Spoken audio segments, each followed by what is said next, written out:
56% de los argentinos lo vio y se despertó.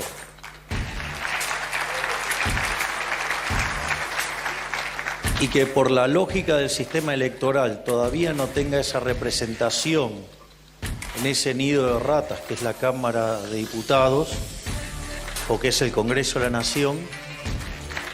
Bueno, esto está bueno porque una de las cosas por las cuales los políticos no ven y no entienden lo que yo hago es que partimos de premisas distintas.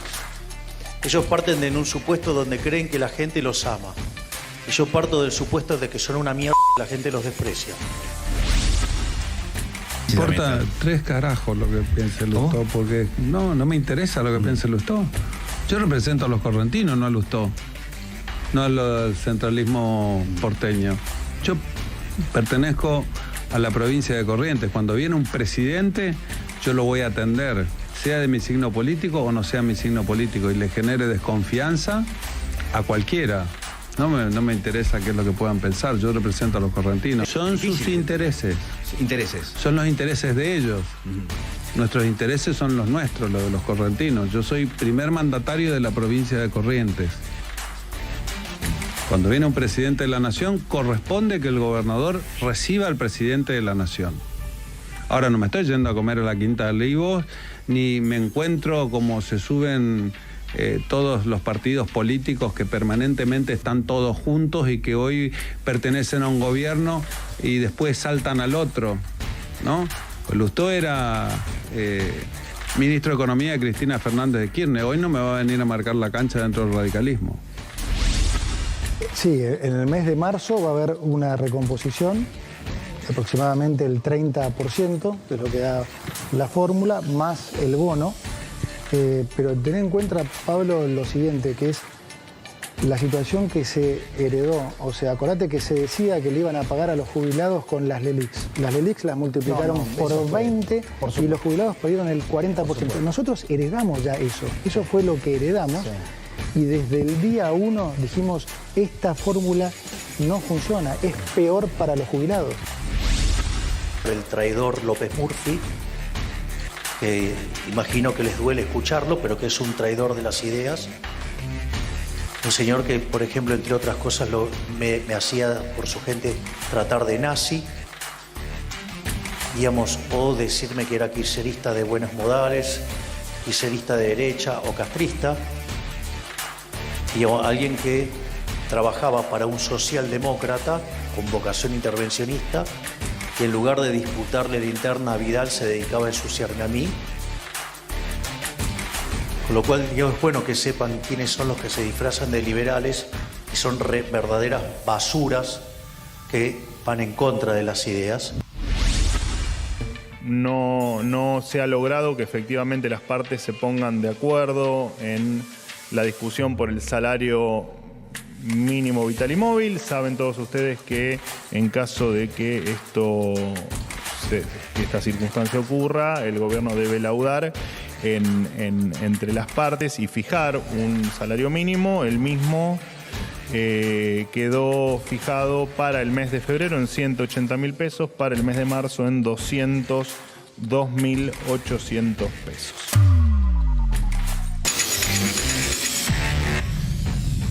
Muy buenas noches a todos, bienvenidos a la noche de 24, bienvenidos a MMC. Ya estamos arrancando con todo. Ahora vamos a contar un poquito por qué hay paro nacional de trenes mañana. Hay un paro docente también a nivel nacional el lunes antes de que comiencen las clases en la mayoría de los distritos. Hay una conflictividad que en parte tiene que ver con la coyuntura, los salarios que quedan muy atrás de la aceleración inflacionaria, y en parte tiene que ver también con la estrategia de confrontación que han elegido el presidente con distintos actores sociales o políticos. En un ratito voy a mostrar un poquito cómo son los números del Fondo de Incentivo Docente, que es algo muy chiquitito en el presupuesto nacional, pero para algunas provincias representa algo relevante. Además de la actitud, digamos, del gobierno nacional respecto a las paritarias. Si algo ha quedado licuado en la Argentina, son dos cosas: las jubilaciones y los salarios. Es decir, eso ha quedado totalmente licuado. Ya venía en un proceso de licuación los últimos 2 años y se ha acelerado de manera brutal entre diciembre y enero. Y va a continuar, febrero, marzo, porque el gobierno, hay que ver exactamente cuál es la estrategia, pero claramente tiene como prioridad bajar la inflación aún a costa de una licuación total de los ingresos. Y una recesión que va a ser el ancla, el instrumento para frenar los precios. Es decir, no van a seguir los aumentos porque se derrumban las ventas. Vamos al móvil porque Cristian Balbo está en este momento en Constitución, Cristian. Y Maya Cop está en 11. Maya.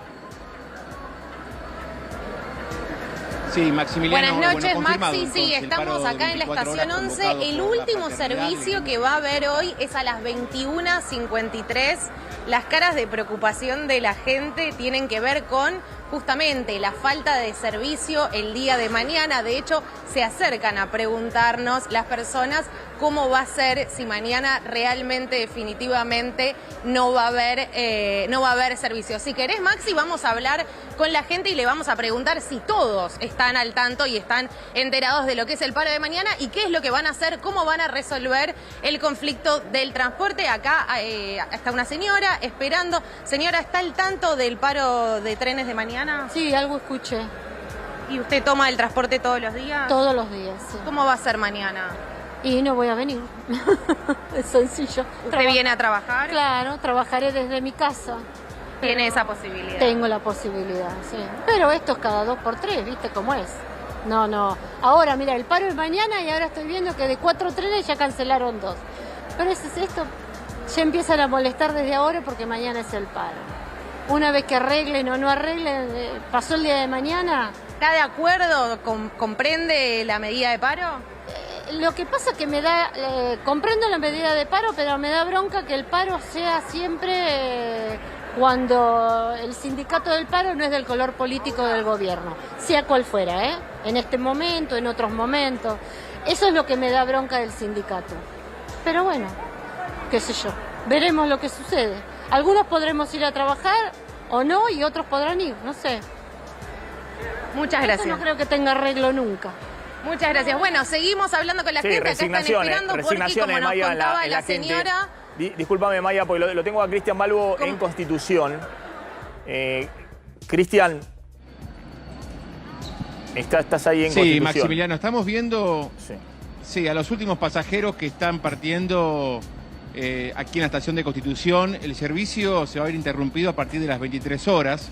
Esto es lo que muchos usuarios no saben.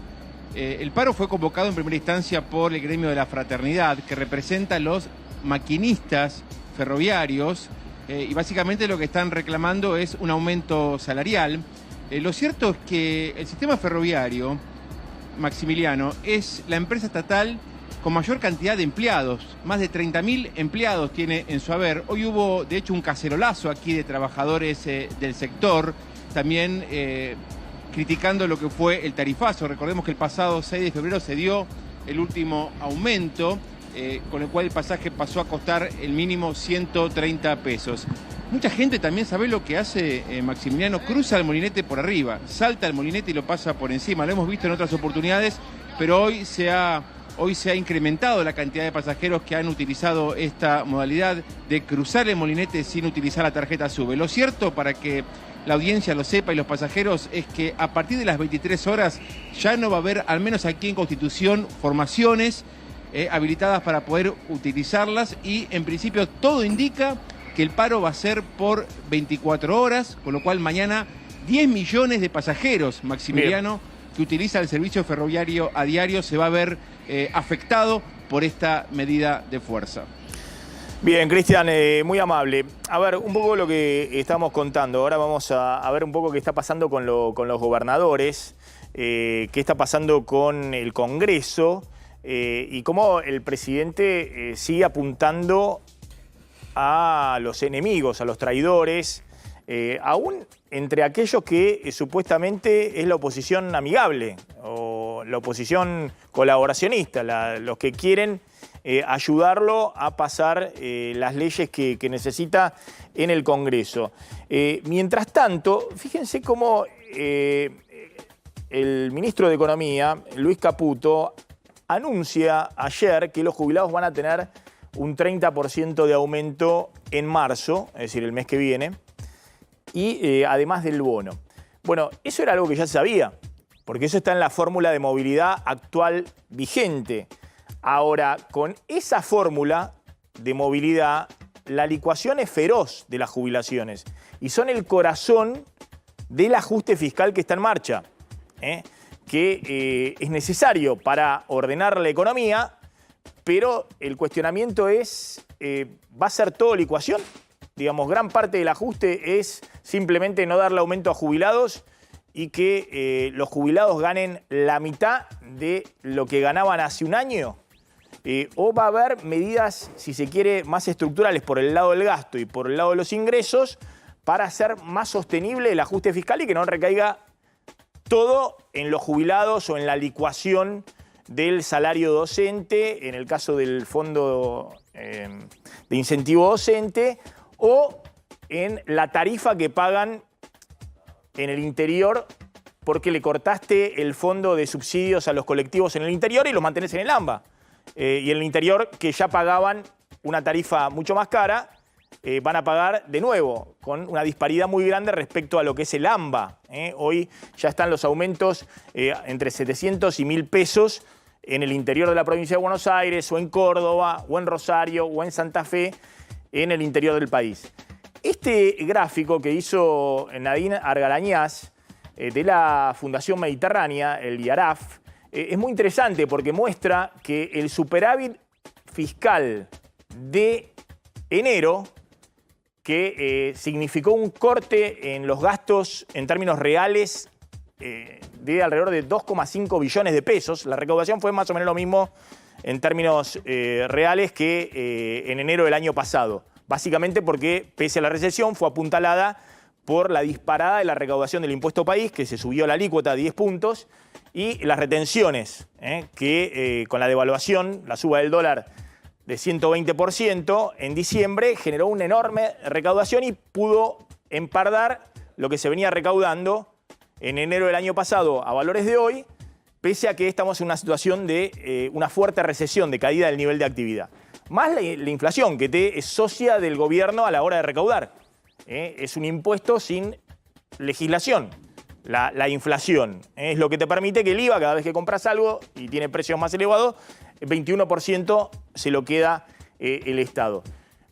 El ajuste fue por el lado del gasto y un tercio de ese ajuste, se ve acá, dice la Fundación Mediterránea, fue efectivamente por el lado de los jubilados. Es decir, hubo un ahorro de casi 1 billón de pesos que se licuó de las jubilaciones. Después hubo también licuaciones más chiquitas, asignaciones familiares, cosas que estamos viendo por acá, por ejemplo, también de los gastos de empleados públicos, no tanto por recortes, sino porque los aumentos salariales también están por debajo del aumento de la inflación y de la recaudación. Pero la motosierra es, uno puede decir, bueno, acá algunos recortes en transferencias a provincias o en obra pública.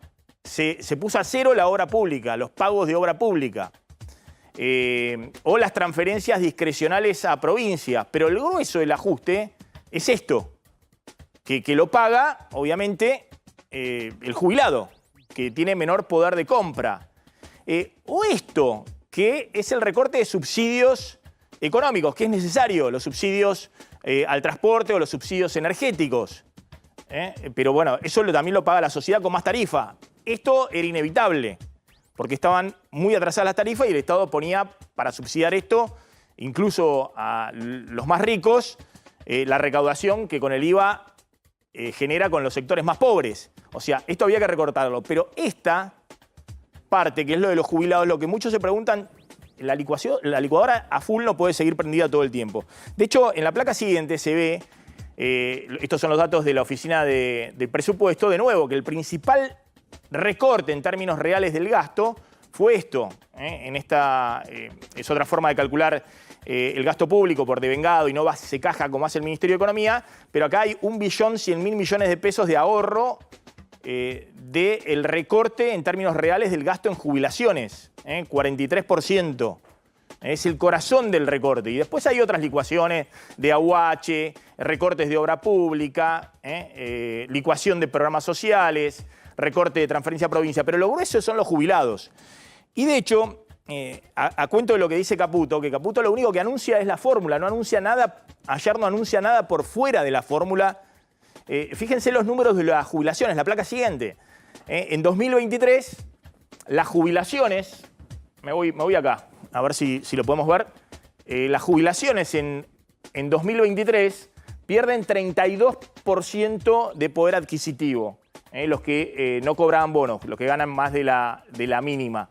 32% de caída del poder adquisitivo de las jubilaciones, porque los aumentos por la fórmula previsional fueron nada más que 110% y la inflación acumulada 2023 fue de 211%. Los que cobraron bonos tuvieron una caída del 14%, porque el aumento con el bono fue un poquito más, 167%, y la inflación fue el 211%. Ahora, el grueso de esta licuación, de esta caída del poder de compra, 32% de caída es que un tercio del poder de compra lo perdieron el año pasado, pero el grueso fue en diciembre, con la aceleración de la inflación. Noviembre, diciembre, fíjense la placa siguiente, y lo que va a pasar enero y febrero. Si uno mira noviembre a febrero, está este 32% de caída del poder de compra de las jubilaciones, porque el único aumento que tuvieron fue en diciembre del 20%, y noviembre, febrero, el aumento de precios es de casi 79%, y los jubilados tuvieron nada más que 20% de aumento. Eso significa una pérdida de poder de compra del 32%, es decir, todo concentrado en 4 meses.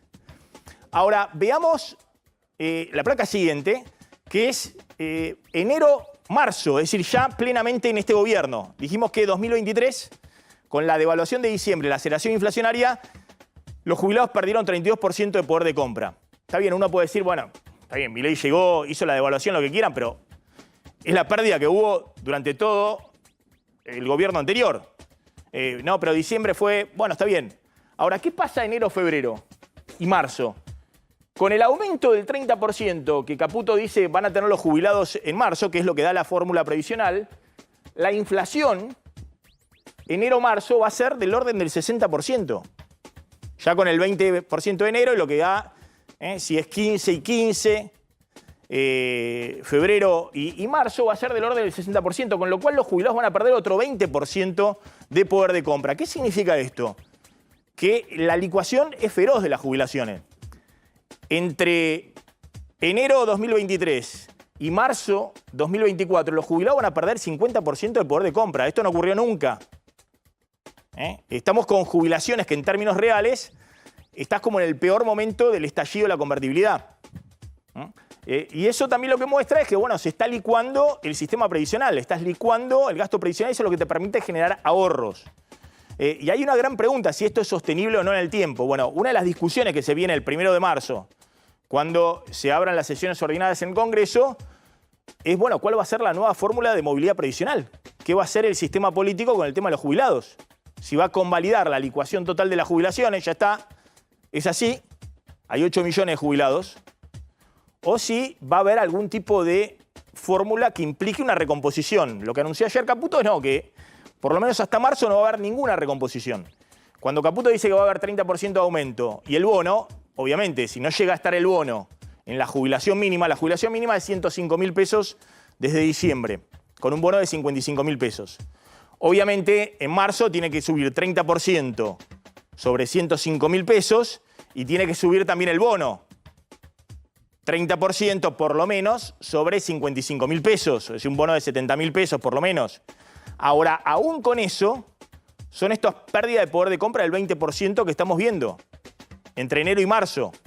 Si obviamente no le dieran el bono a la mínima, en marzo sería un escándalo porque la licuación sería todavía mayor y sería principalmente en los que ganan la mínima. Es decir, que el ministro de Economía ayer anunció simplemente lo que está en la ley y que convalida una licuación fenomenal de una parte muy importante del gasto público que le permite al gobierno sostener el ajuste fiscal. Esto va a ser así enero, febrero y marzo. Lo que todos están preguntándose, bueno, ¿cómo sigue después el ajuste fiscal? Eso necesita pasar leyes en el Congreso para reestructurar el gasto, en serio, pasar la motosierra, hacer más eficiente el gasto, recortar donde haya de recortar, echar donde haya que echar o cortar partidas. Y por el lado de la recaudación, es decir, ¿cuál va a ser la estructura? Se cae el impuesto país y levantan el cepo a mediados de año. Bueno, hoy es el quinto impuesto de importancia, es un impuesto muy importante. Bueno, ¿cómo se va a compensar eso? ¿Qué va a pasar con el impuesto a la ganancia? Todas esas cosas tienen que discutir en el Congreso. Y en el Congreso siguen en ebullición, Javier. Sí, siguen en ebullición, pero hay algunos puentes que empezaron a tenderse sobre los traidores, los chantajistas, el nido de ratas, etcétera, etcétera, a los que es tan afecto el presidente, porque hoy hubo una cumbre. Pero antes de contar la cumbre, sí. Escuchemos el fragmento ayer Milei desde Corrientes, sí, que generó, como veían, un revuelo con el gobernador también Valdés, sí, que lo fue a saludar. Revuelo porque un gobernador lo va a saludar al presidente al aeropuerto. Pero estamos en este nivel de locura en la política argentina. Sí, fíjense lo que decía respecto al Congreso el presidente Milei. El 56% de los argentinos lo vio y se despertó.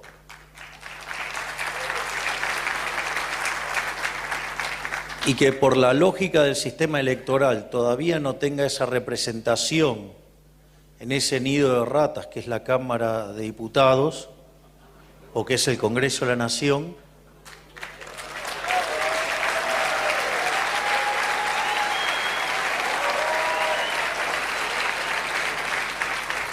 Bueno, esto está bueno porque una de las cosas por las cuales los políticos no ven y no entienden lo que yo hago es que partimos de premisas distintas. Ellos parten de un supuesto donde creen que la gente los ama y yo parto del supuesto de que son una mierda y la gente los desprecia. Bueno, ese es el mensaje que envía Milei. Insisto, lo que está expresando, algunos dicen, bueno, no hay que interpretar lo que dice el presidente, esto dicen algunos gobernadores, sino porque un día dice una cosa, otro día dice otra, es lo que le sale en el momento. Pero yo creo que hay una lógica en lo que está transmitiendo él. Está diciendo, no hay una representación hoy del 56% en el Congreso porque cuando se votó la legislativa, Milei sacó el 30% de los votos. Es correcto. Y por eso hay una minoría en diputados, que la principal minoría, la primera, es el kirchnerismo. Exacto. O Unión por la Patria. Y después hay distintos bloques, ¿no? Está el de Milei, está el del PRO, está el de los gobernadores, el peronismo no kirchnerista y demás. Entonces, lo que está enviando como mensaje Milei es, bueno, esa representación va a estar en el 2025, cuando, creo yo, Milei está convencido de que todos los votos del PRO, por ejemplo, no existen más, son votos de él. Y él va a liderar para tener diputados en 2025 le permite hacer los cambios. Pero de acá al 2025 la Argentina tiene que funcionar. Sí. Y la pregunta es cómo funciona bajo este nivel de tensión y cómo se pasan leyes, tanto desde el punto de vista del gasto, privatizaciones, por ejemplo, o desde el punto de vista de los impuestos que se puedan aprobar en el Congreso. ¿Cómo va a construir esas mayorías hasta entonces Javier Milei? Bueno, pareciera que no va a ser el presidente el que las construya, sino gente de él o gente que representa al gobierno. Hoy viajó a Salta Guillermo Francos, el ministro del Interior, invitado por el gobernador salteño, Gustavo Sáenz, a partir de un evento de los 211 años de celebración del combate de Salta, de la batalla de Salta, de Martín Miguel de Güemes. Bueno, pero no solamente fue Francos, también asistió desde ayer Victoria Villarruel. Ahí tenemos la foto de Guillermo Francos. Está acompañado por los gobernadores Pasalacua de Misiones, Jaldo de Tucumán, peronista, Jalil de Catamarca, peronista, el vicegobernador de Jujuy y Hugo Pasalacua de Misiones.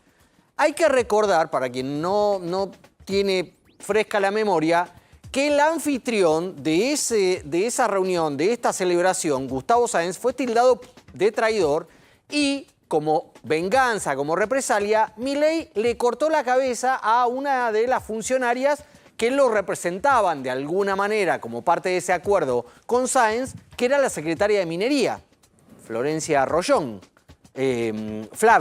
perdón. Entonces, sobre esa traición, hoy estaba sentado el ministro del Interior, que obviamente, que ayer lo acompañó a Milei a Corrientes, no estaba de motus propio. Con lo cual hay una cosa del policía bueno, policía malo. El que putea es Milei, el que trata de remarla con los gobernadores, con los diputados, con los senadores también es Guillermo Francos. ¿Y por qué está ahí Victoria Villarroel? No sé si tenemos la foto de Victoria Villarroel, que se sacó hoy a la mañana con estos mismos gobernadores que estaban ahí. ¿Y por qué Victoria Villarroel fue y no enviada por Javier Milei, no enviada por el gobierno? Fue de motus propio. Un motivo es que ella va a todas las invitaciones que tienen que ver con celebraciones de batallas en la historia argentina, ¿no? En su momento fue a San Lorenzo, en Santa Fe, etcétera, etcétera. Hay una cuestión ideológico-política, su familia viene de padres militares, de tíos militares, pero hay, esa es la foto que quería mostrar, hay también Victoria Villarroel, vicepresidenta de la Nación, con los traidores, los chantajistas, lo que representan el nido de ratas, etcétera, etcétera. ¿Y por qué Villarroel se mandó ahí? Porque la información que tiene la vicepresidenta de lo que está pasando en el Senado con respecto al DNU, porque ya la ley ómnibus hay que ver, Caputo también dijo ayer que en una de esas la reflotan, ven qué hacen, no hacen, le haría bien al país. Pero ojo, porque más allá de la ley ómnibus está el DNU. Y el DNU, la única manera que dejaría de funcionar es siendo rechazado por las dos cámaras. Ojo, porque en el Senado, Victoria Villarroel tiene la información de que si fuera hoy la votación en el recinto, el DNU sería rechazado. Con lo cual necesita anudar algún puente de esos que dinamita el presidente, la vicepresidenta trata de asfaltarlos. Fíjense lo que decía Milei ayer de Ricardo López Murphy. Esto ha generado una conmoción, sobre todo dentro del PRO y de sectores del radicalismo muy afines con el libertario, los sectores más duros del radicalismo, que se alinearon en su momento con López Murphy, los sectores liberales. Y ha habido una conmoción porque tengo entendido, ahora vas a contar la reunión de Mauricio Macri hoy con sus colaboradores y además recibiendo a Maximiliano Puyaro, al gobernador de Santa Fe, todo una señal del expresidente Macri, que empieza a tener también a ponerle algunos límites al presidente Milei. Puyaro es uno de los señalados como traidores por Milei, junto con Yarlora, el gobernador de Córdoba. Y hoy Macri es un gesto muy fuerte. Ahora vamos a ver la foto de Puyaro saliendo de las oficinas de Mauricio Macri. Pero fíjense lo que decía de Ricardo López Murphy. Esto decía Milei. El señor Larreta creó una lista alternativa encabezada por el traidor López Murphy, que imagino que les duele escucharlo, pero que es un traidor de las ideas. Un señor que, por ejemplo, entre otras cosas, me hacía por su gente tratar de nazi, digamos, o decirme que era kirchnerista de buenos modales, kirchnerista de derecha o castrista. Digamos, alguien que trabajaba para un socialdemócrata con vocación intervencionista y en lugar de disputarle la interna a Vidal se dedicaba a ensuciarme a mí. Con lo cual, digamos, es bueno que sepan quiénes son los que se disfrazan de liberales y son verdaderas basuras que van en contra de las ideas. Bueno, ahí está Milei. Hoy generó, digamos, mucha repercusión esto, insisto, en el PRO y demás. A ver si podemos ver ahí la placa de Milei, López Murphy y José Luis Espert. Primero porque el tono, ¿no? Verdaderas basuras, traidores de las ideas. Después porque hay algo que dice Milei que es cierto, que Juntos por el Cambio hizo una operación después del paso de demolición de la figura de Milei, muy, muy fuerte, con comunicadores afines, con trolls, digamos que lo apuntaron a Milei con distintos tipos de versiones. Muchos decían que más que López Murphy, la que estaba detrás de eso era, además de Larreta, Patricia Bullrich.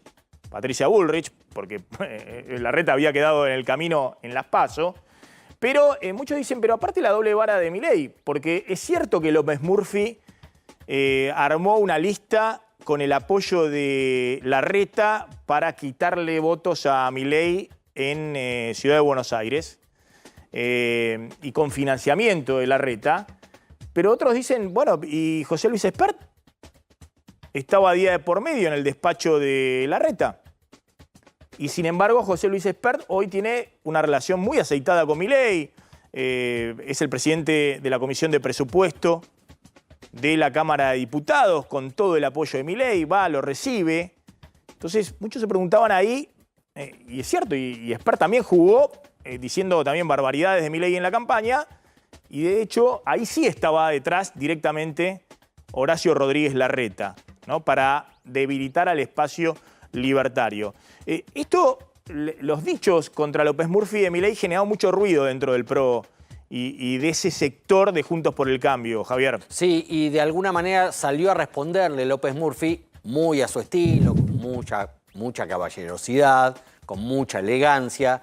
En nombre del respeto institucional prefirió no responderle en lo personal, pero el ruido está planteado porque el radicalismo, de donde surge López Murphy en su carrera política, hoy López Murphy, hay que decirlo, está en el bloque de Miguel Ángel Pichetto, en donde convive con Margarita Stolbizer, los socialistas santafesinos, un tren fantasma, Monzó, Mazot, es un guiso de invierno, hay de todo, hay sobras de todos lados.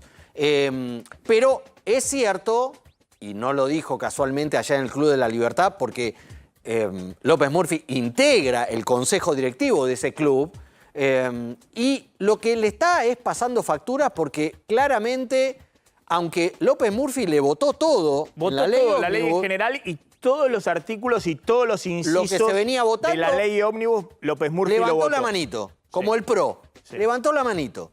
Pero está tachado por Milei. Bueno, ojo que hoy la imagen de Maximiliano Puyaro saliendo, el gobernador de Santa Fe, saliendo de las oficinas de Mauricio Macri en Vicente López. Es correcto, ahí la estamos viendo. Fue el único que se fotografió. Sí. Todo el resto que fueron a verlo a Macri, sí. No sé, Guillermo Montenegro, sí. ¿quién más? Santilli, Ritondo, todo el resto no hubo fotos, salieron por atrás. Vidal y demás. Macri quiere presidir ahora el PRO, quiere reorganizar el partido, envía la señal de que se enfrió la negociación con Milei para integrar al gobierno. Parece que está muy enojado porque ve ahí que Milei le pone el freno de Karina Milei, digamos, que lo atienda Karina, digamos, Milei, la secretaria general de la presidencia, no el propio Milei. Y Macri, obviamente es una foto pensada, sale sonriente Maximiliano Puyaro, el gobernador de Santa Fe. Que es radical, no es del PRO. Que es radical. Integra Juntos por el Cambio. Sí, claro. Gana un gran frente en Santa Fe. 60% desplaza. En Santa Fe armó un gran frente como no se armó. Desplaza al peronismo, sale de las oficinas de Mauricio Macri. Sí. Y es el único que se fotografía, obviamente con la anuencia del propio Macri. Está enviando un mensaje Macri, evidentemente, a Javier Milei. Sí, y al radicalismo. Digo, es un mensaje en dos bandas. Es un mensaje hacia Milei, que cree que el más interesado en la famosa fusión es el expresidente Macri, o el macrismo, no sé si tanto el expresidente. Tal vez es más el macrismo el que está interesado en la fusión de los bloques, o un sector del macrismo, pero también es un mensaje al radicalismo. Lo tuvimos acá Martín Lustó hace unos días diciendo, no, el PRO cogobierna con Javier Milei. Bueno, Macri le está mandando un mensaje de que no solamente no cogobierna, sino que uno de los suyos, porque Maxi Puyaro llega también a la candidatura por el radicalismo en Santa Fe, dentro de un gran frente, con el apoyo de Lustó. Y le está diciendo, ojo, porque sigue habiendo acá algo que excede al PRO y que podríamos en donde podría... Me parece que Macri lo que está viendo es, más allá de todo lo que le van a pedir a Macri, a ver si tiene un puestito en el gobierno de Milei, ¿no? Que le van a pedir con la medialuna arriba, a ver si algunos que han sido ministro de Macri, otros que han sido vicejefe de gobierno de la ciudad de Buenos Aires. No lo hacen por la patria, decís vos. Alguien que ha sido gobernadora de la provincia de Buenos Aires, cargos muy importantes, le van pidiendo a ver si pueden entrar en el gobierno de Milei en algún puestito. Me parece que Macri lo que está viendo es Milei con los mensajes fuertes contra López Murphy, contra los gobernadores y demás. Lo que está demostrando es que hay parte del electorado, y es el electorado del PRO, que hoy Milei cree directamente que no tiene dónde ir y que es de él. Y que Milei va por todo. Y que en última instancia Macri no vaya a ser que termine siendo el presidente del PRO un sello de goma. Porque todos los votos terminen siendo los de Milei. Me parece que lo que está viendo Macri es, algún mensaje y algún límite hay que ponerle. En política se llama a estas cosas subirse el precio, ¿no? Es como, ¿no? ¿Quién manda más? ¿Quién tiene más para perder? ¿Quién tiene más para aportar? Está claro que hay una intención del expresidente Macri, por eso supuestamente fue la reunión de hoy, en sus oficinas de Vicente López, tras estar 2 meses en Villa Langostura, para ordenar su desembarco en lista única a la presidencia del PRO, para encarar desde ahí un diálogo con Milei más institucional, porque ahora es de presidente a expresidente. No, bueno, Macri lo que pretende es también hacer valer que es el presidente de la principal fuerza aliada a la libertad. A ver, clave 2 temas. Uno es el fondo de incentivo docente, otro es los aumentos que vienen para la clase media fundamentalmente, ¿no? Las tarifas, lo que empezó ahora a partir de febrero. El fondo de incentivo docente el gobierno decide no pagarlo. Y ojo porque hay varios proyectos para a partir de marzo que salga por ley el fondo de incentivo docente. Y muchos dicen, y los gobernadores quieren impulsarlo, y muchos dicen, ¿quién va a votar en contra? ¿El PRO se va a animar a votar en contra del fondo de incentivo docente? Que es un plus salarial que pone la nación en algunas provincias. Las provincias grandes no es tan importante, Córdoba, Santa Fe, pero en las provincias chicas, donde los salarios son más bajos, puede llegar a representar el 15% del salario docente o más. Ya anunciaron los gremios un paro. Anunciaron un paro para el lunes 26, en donde no en todos los distritos arrancan las clases, pero ya una cantidad de gremios ya anunciaron que van a parar. Si no me equivoco, acá UDA, CEA, AMET y SADOP, varios de los gremios docentes, hay varios. CETERA todavía no se expidió, pero es muy probable que adhiera también a este paro en reclamo de la paritaria nacional y del Fondo de Incentivo Docente. Bueno, son 2 cosas, por eso. Una es la paritaria nacional, porque si no los docentes también quedan licuados. En realidad, los salarios docentes los pagan las provincias. Totalmente. El fondo es algo que se creó de la época de la Carpa Blanca para equiparar los sueldos docentes en todo el país, que no se equiparan. Obviamente los sueldos, no sé, en las provincias chicas del norte son menores que los que se pagan en la ciudad de Buenos Aires. Pero sirve para que, de alguna manera, muchos de esos sueldos no queden tan atrasados.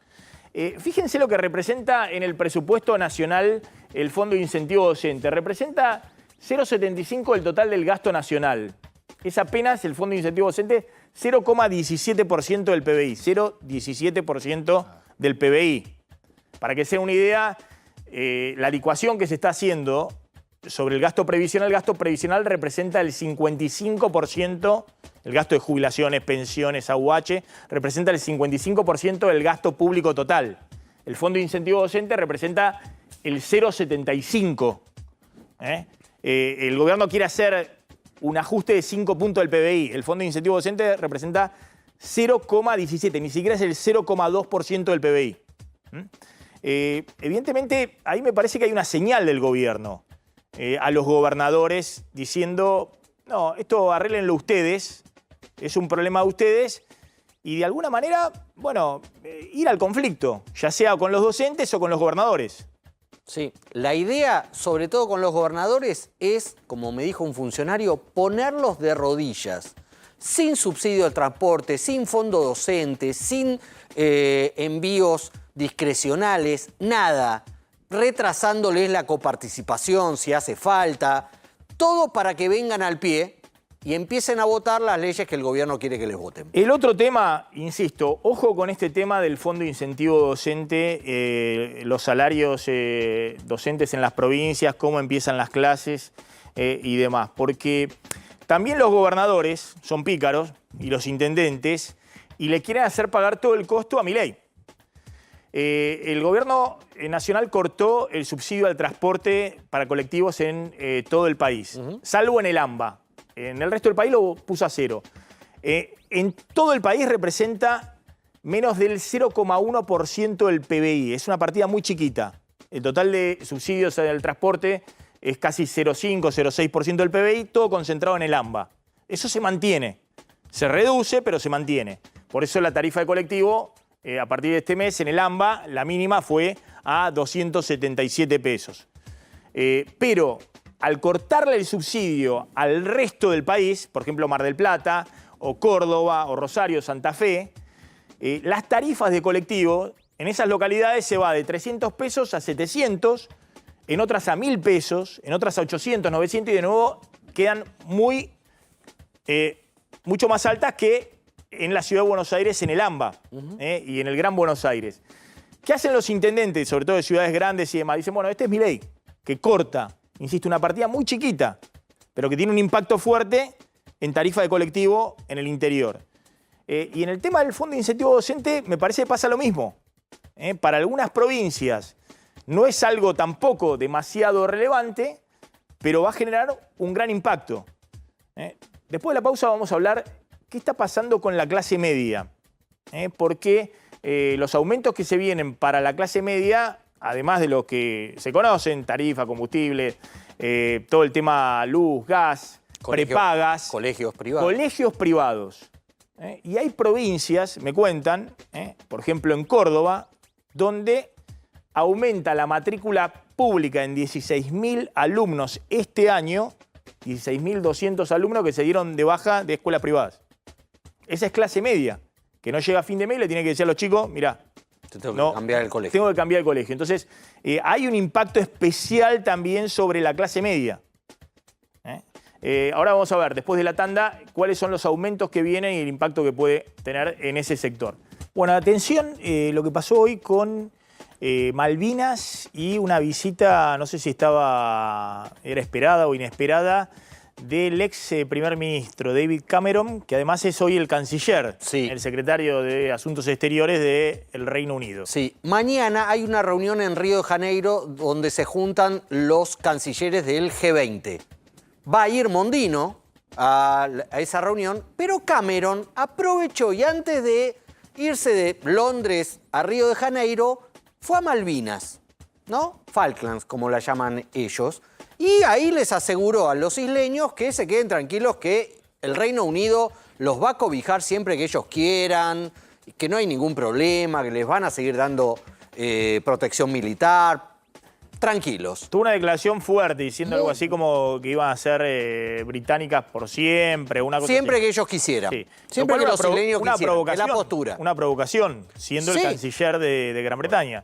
Sí, exactamente, y una provocación teniendo en cuenta que hace un mes en Davos se había reunido con Javier Milei, Cameron. Bueno, hubo una reacción muy fuerte de varios gobernadores, empezando por Gustavo Melella, el gobernador de Tierra del Fuego, que Malvinas vendría a estar dentro de... Tierra del Fuego, Malvinas y Archipiélago del Sur. Claro, Islas del Atlántico Sur. Muy fuerte, pero no fue el tono de la canciller. Todos se sumaron, todos los gobernadores se sumaron. Todos los gobernadores. Kicillof, no sé si gobernadores del peronismo, Juntos por el Cambio, no sé si también, también se sumaron. Sí, los patagónicos, todos. Interpretaron una provocación esta actitud de David Cameron.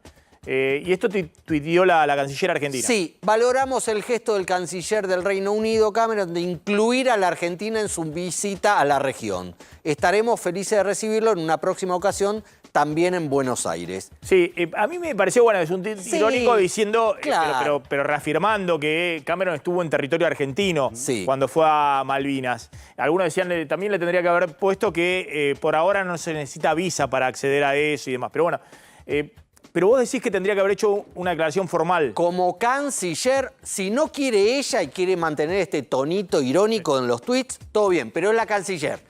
Y la Cancillería Argentina debería haber hecho un comunicado, lo dicen gente de las relaciones exteriores, de repudio, una nota de protesta, porque está infringiendo algo que es un derecho constitucional consagrado en la Argentina, es que las Malvinas son argentinas. El protocolo diplomático indica que es. Absolutamente, y sobre todo teniendo en cuenta que mañana Mondino se reúne con Cameron en Río de Janeiro. Bueno, atención, ¿qué pasa en la justicia con Alberto Fernández y Guillermo Moreno? Guillermo Moreno a partir del 20 de marzo va a comenzar a afrontar su cuarto juicio oral y público. En este caso por las cifras del INDEC vinculada a lo que fue durante parte de su gestión como secretario de Comercio Interior, de lo que la justicia entiende que fue la manipulación de los datos del índice de precios al consumidor. Ese juicio va a comenzar el 20 de marzo. Uno de los testigos del juicio va a ser Alberto Fernández, el expresidente de la Nación.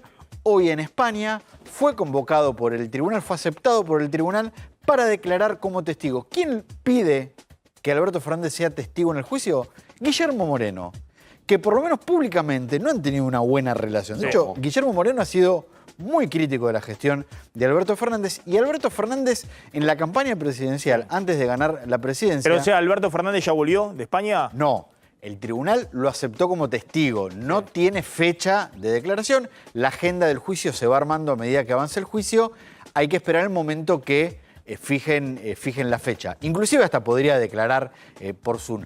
Pero ambos fueron muy críticos de sí mismo. Alberto Fernández dijo que él no hubiese hecho lo que hizo Moreno en el INDEC, así que hay que esperar la declaración cuando llegue de Fernández en el juicio a Guillermo. Bueno, mañana vamos a hablar de estos aumentos que se vienen. Algunos ya se están aplicando a partir del mes de febrero, pero hay un listado de aumentos muy fuerte de los servicios, que es lo que viene ahora, ¿no?